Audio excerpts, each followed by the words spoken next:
दोस्तों आज हम बात करेंगे कुछ ऐसे डिजीज होते हैं जिसको डॉक्टर के द्वारा डायग्नोस किया गया है, यानी कि इंडिविजुअल को डिजीज हो सकते हैं।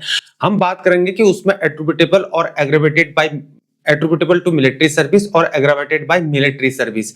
क्या उसमें आपको डिसेबिलिटी दी जाएगी या इंपेयरमेंट रिलीफ दिया जाएगा या डिसेबिलिटी दी जाएगी? क्या उसको मिलिट्री के जो गाइड टू मेडिकल ऑफिसर है उसमें उस डिजीज को क्या डिसेबिलिटी में दिया गया है या नहीं दिया गया, उसको जानने की कोशिश करेंगे। जय हिंद दोस्तों, मैं हूं हीरा परिहार और आप देख रहे हैं सैनिक एकता। चैनल को सब्सक्राइब करें और वीडियो को ज्यादा से ज्यादा शेयर करें, लाइक करें, कमेंट करें।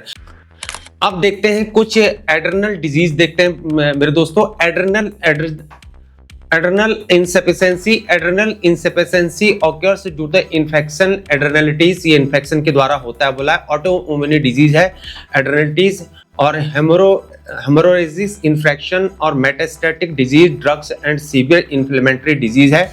Only infection due to the service merit attributably. केवल इन्फेक्शन जो है यह सर्विस मेरिट एट्रिब्यूटेबली है, बोला। केवल इन्फेक्शन है बोल रहा है, इन बातों को सुनना। ऐसी बीमारी में केवल इन्फेक्शन अगर होता है तो फौज के कारण माना जाएगा, यानी कि फौज से ये हुआ है। तो अब बात है Cushing syndrome.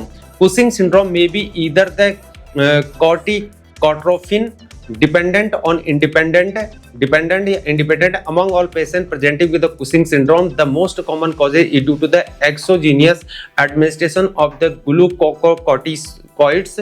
Attributably may be examined if due to the glucocorticoids. जब ग्लूकोकॉर्टिकॉइड्स होगा तो कुशिंग सिंड्रोम में ग्लूकोकॉर्टिकॉइड्स होगा तो उस वाले केसेस में आपको डिसेबिलिटी प्रदान की जाएगी और एट्रिब्यूटेबल टू मिलिट्री सर्विस होगा। एक बार फिर सुने, कुशिंग सिंड्रोम जहां पर होगा तो कुशिंग सिंड्रोम में जहां पर ग्लूकोकॉर्टिकॉइड्स होगा तो वहां पर जो है डिसेबिलिटी प्रदान की जाएगी और एट्रिब्यूटेबल टू मिलिट्री सर्विस होगा। और लेकिन एड्रेनल इंसफिशिएंसी के मामले में केवल इन्फेक्शन जो होगा वो due to service merit attributable to military service होगा।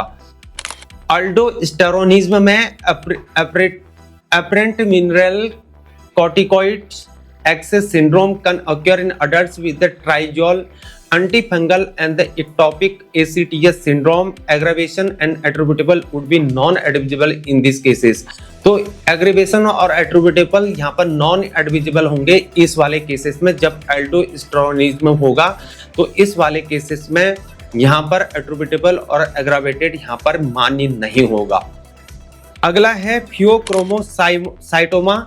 फियोक्रोमोसाइटोमा में है catecholamine secreting tumours that arise from the chromaffin cells of the adrenal medulla and the sympathetic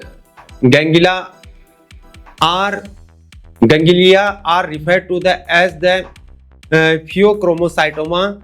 Most the catecholamine secreting tumors are sporadic, therefore aggravation and attributable would be non-admissible in the case. तो इस वाले cases में भी attributable और aggravated नहीं होंगे, यानी कि डिसेबिलिटी मिलने के ना बराबर के चांसेस हैं इसमें जब आपको फियोक्रोमोसाइटोमा वाली बात होगी।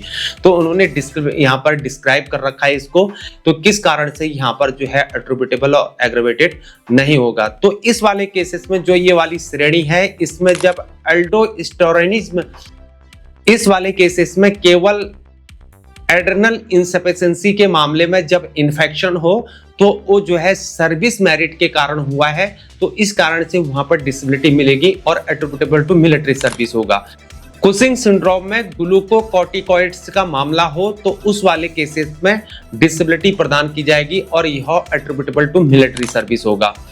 फिर अल्डोस्टेरोनिज्म केसेस में ना एग्रीवेशन होगा ना एट्रिब्यूटेबल होगा, तो इस वाले केसेस में डिसेबिलिटी नहीं मिलेगी। और फियोक्रोमोसाइटोमा वाले मामले में यह जो है ना एग्रीवेशन होगा ना एट्रिब्यूटेबल होगा, तो इस वाले केसेस में भी डिसेबिलिटी प्रदान नहीं की जाएगी, यह फौज के कारण नहीं माना जाएगा। तो मेरे दोस्तों हमने ये सीख लिया है कि इस वाले डिजीज में कहां पर जो है मिलेगा डिसेबिलिटी, और जिन भाइयों को, जिन फौजी भाइयों को इस प्रकार की डिजीज है तो आपको होना चाहिए अपने स्वास्थ्य की तरफ ध्यान देना है, आपने अपने आप को ठीक करना है।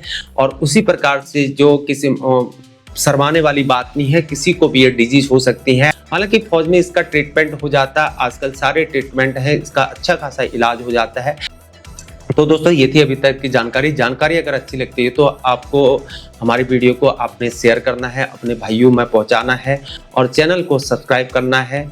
और आज के लिए इतना ही। जय हिंद, जय भारत, वंदे मातरम, भारत माता की जय।